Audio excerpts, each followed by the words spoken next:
terceira aula do nosso seminário de interpretação do texto bíblico. Se você ainda não é inscrito no canal, já se inscreva, deixa seu like, porque hoje eu tenho um conteúdo precioso para você. Eu quero começar essa terceira aula do seminário com uma reflexão. Eu gostaria que você pensasse muito seriamente nessa reflexão. Deus não vai contradizer jamais a sua palavra. Porém, por algumas vezes Deus irá contradizer a nossa interpretação. Nós já falamos sobre os nossos desafios da interpretação do texto bíblico e também a dificuldade que nós temos de sermos assertivos na interpretação, até porque todas as vezes que nós abrimos um texto bíblico, principalmente os que ensinam ou os que pregam, sempre são pretensiosos. Isso significa dizer que nós vamos até a Bíblia somente buscando alguma coisa. Porém, nesse processo de busca, nesse desejo desenfreado de retirar alguma palavra, seja para pregar em um seminário, uma conferência, um culto comum, uma célula no lar, não importa. Sempre somos pretensiosos. E essa pretensão acaba por vezes nos levando a interpretações equivocadas. Agora, se a Bíblia nos informa que Deus vela para cumprir com a sua palavra e nós interpretamos a palavra de maneira equivocada, Deus irá contradizer a nossa interpretação. Veja, quantas coisas nós já esperamos de Deus que nunca aconteceu.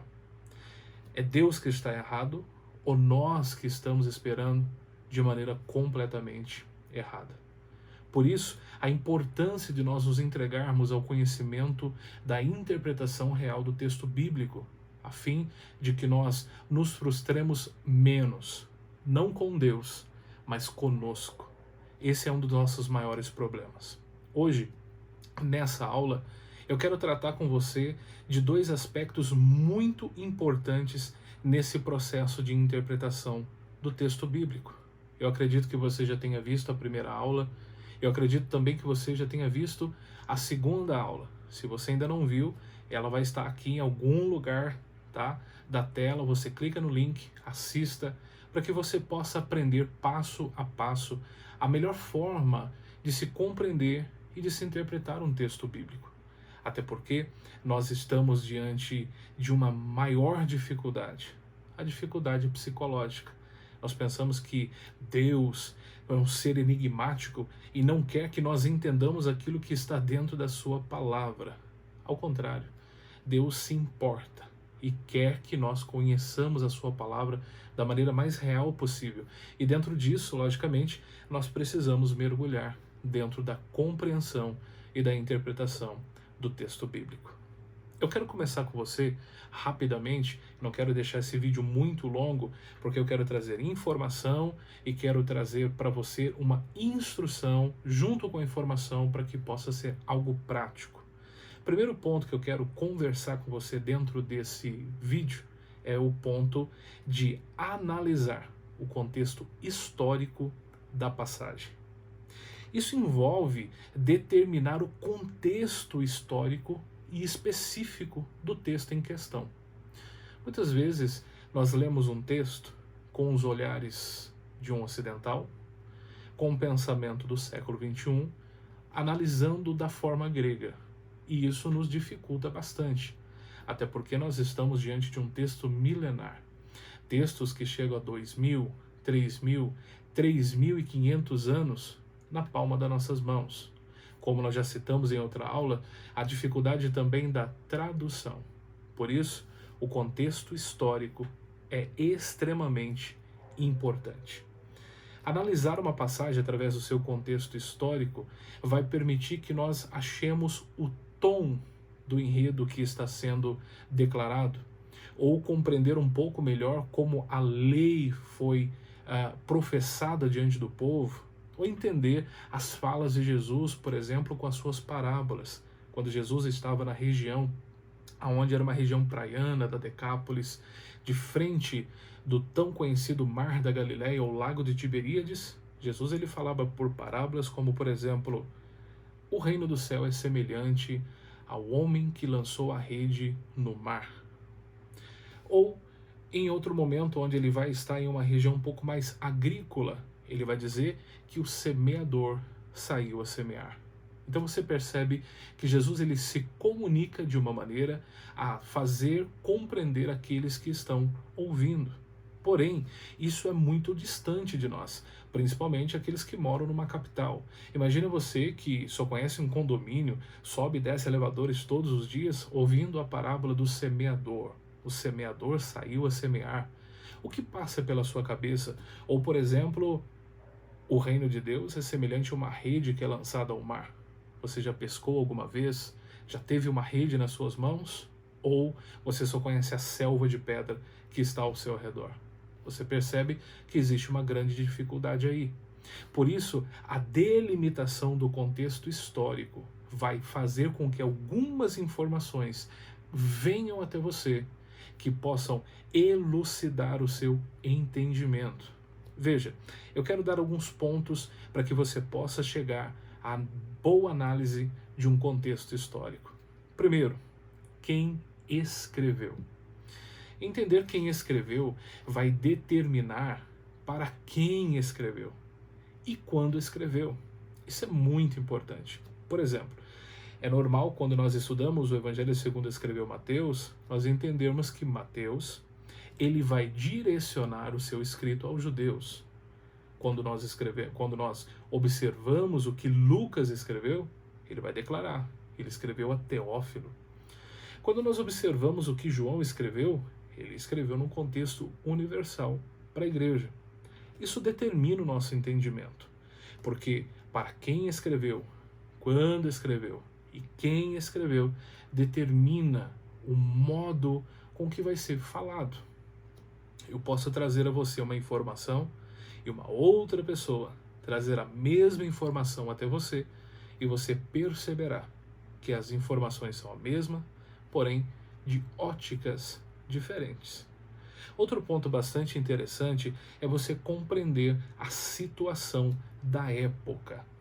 Por exemplo, contexto político, contexto social, contexto econômico, contexto religioso.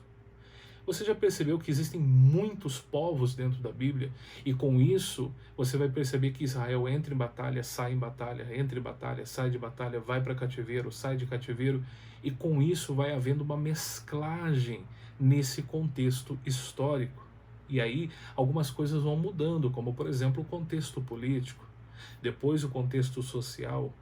O contexto econômico, por exemplo, dos hebreus dentro do Egito era um contexto de miséria e escravidão. Isso muda completamente quando o contexto é babilônico. Nós estamos falando dos judeus, porém, em um contexto de cativeiro, onde eles enriqueceram tanto, a tal ponto, que quando eles voltaram do cativeiro, muitos judeus não quiseram nem saber de voltar para a terra de Israel, porque eles cresceram, enriqueceram, e eles tinham liberdade religiosa dentro do cativeiro babilônico. Então você percebe que são dois cativeiros com contextos sociais, políticos, econômicos e religiosos completamente diferentes. Outro fator muito interessante é você compreender o costume da época, para que todos esses pontos se liguem e traga até você uma melhor elucidação daquilo que você está interpretando. Outro ponto muito importante é você entender aonde encontrar essas fontes. Por favor, evite o Google.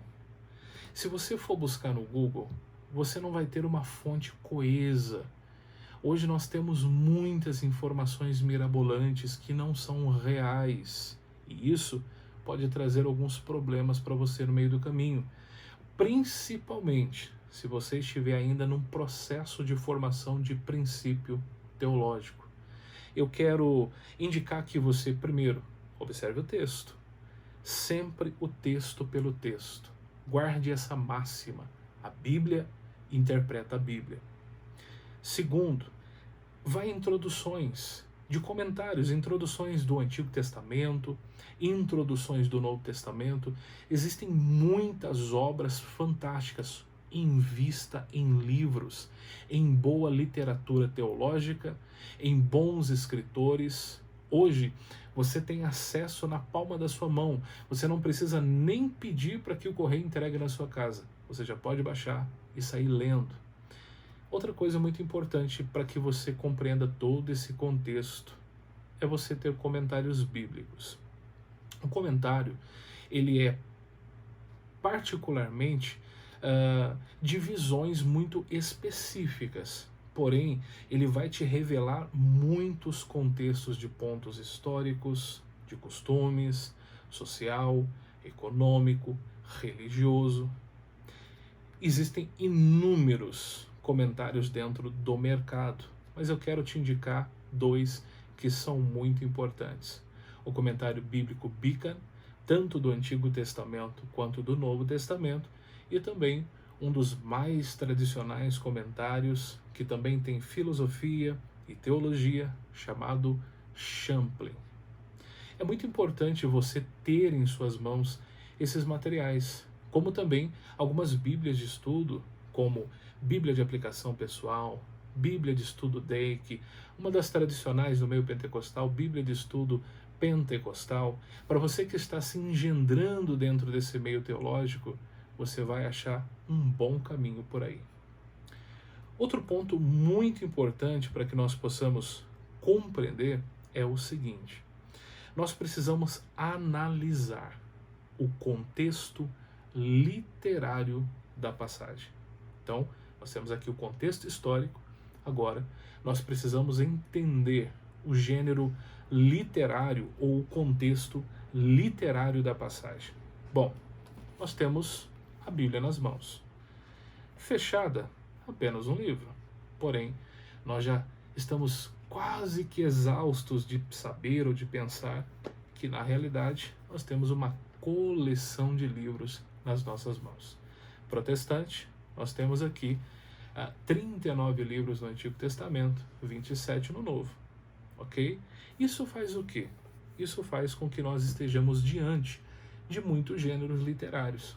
Agora, como se não bastasse cada livro ter um gênero literário diferenciado dentro do próprio livro, existem alguns momentos que o gênero literário vai ter uma mudança. Existe um contexto predominante, só que existem contextos particulares dentro da predominância. Por exemplo, quando você abre o livro de 1 Samuel, você vai se deparar com um livro histórico. Porém, dentro do livro você vai encontrar um contexto chamado gênero literal poético. Qual é esse momento? Cântico de Ana, pelo nascimento de Samuel. Então você percebe que dentro de uma predominância histórica existe uma porção poética. E você precisa compreender esses pontos. Se você não tiver esta compreensão dentro desses pontos, você terá algumas dificuldades. É muito importante você compreender esse gênero literário, essa estrutura literária. A Bíblia trabalha com muitas figuras de linguagem, porém, nem todas as figuras são alegóricas. Existem alguns momentos que elas serão literais. A Bíblia também trabalha a partir desses contextos, esses gêneros, com tipologia.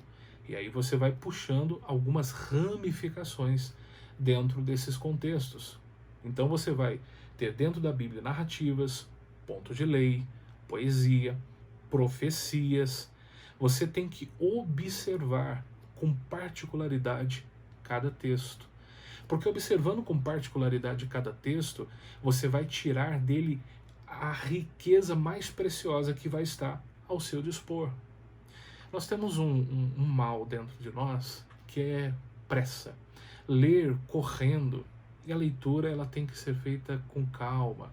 Vale a pena. Tente fazer isso. Todas as vezes que você for ler, desligue o celular. Observe aquilo que você está lendo. Se não entendeu, leia de novo. Releia. Procure compreender a ênfase do texto. Procure observar qual é o gênero. Agora imagina tudo isso junto. Aí você deve estar falando, pastor, mas isso é muito difícil. Não, não é. Isso parece ser difícil quando todas as informações são jogadas e faladas E se você sentar e pontualmente, hoje você vai observar o que é um contexto político dentro do texto. E você vai analisar os contextos políticos em vários textos. No outro dia, você vai sentar para ler e agora você vai tentar analisar qual é o gênero literário do texto. Você vai fazendo isso uma vez, outra, depois você vai, sem perceber, estar linkando todos os contextos, tanto histórico quanto de gênero literário. É muito importante você compreender esses pontos, tá bom? Eu espero que tenha feito muito sentido para você essa aula, que você possa agora olhar com outros olhos os livros dentro da Bíblia Sagrada, que possa fazer sentido cada vez mais profundo para você, e o objetivo final é que você tenha crescimento em graça e conhecimento. Deus abençoe.